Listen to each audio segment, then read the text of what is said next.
Muna dahil nagpipadayaw ko'y basi sa tamaan mo kapadayaw ikaw din akong tindakan. Hindi man ako pagkikalan sa mga tinikal mo dala basi sa tamaan mo kasugid ikaw akong iyakan. Sa kalakatan ko'y na dapat ako natabugin kay sa lugar sa bago nga akong naging halinan among gubugin na sugiran. Ganit karungon mo inos pagmata sa pagbuyas ng tinaga.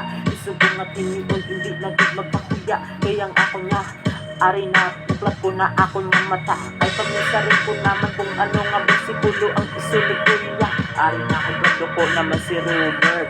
Subungara naman na si Kevin Giller. Kay ari na ba matiigil si Mamerly pagtulog na dito.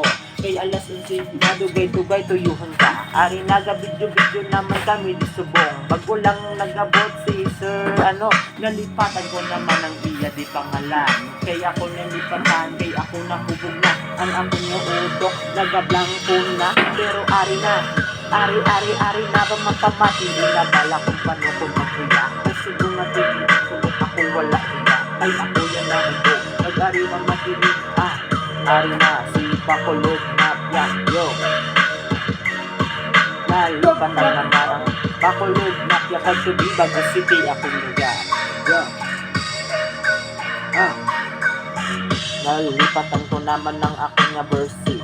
Tulong naman ng ako nag-ispi. Kay ari na ba matii, ari naman kami sa gidli. Subong masyat kami para matawhay. Kay dugay-dugay man na pag matulog.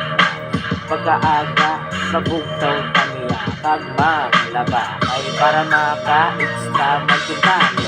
Kay dugay-dugay naman na rin na si Sir RD ang birthday subong. Nakabakal ka sigarilyo para makasuyot ka. Hindi suyot na marijuana. Register pill ang suyo punta. Ay ari na dugay-dugay matulog na si Sir Robert ya.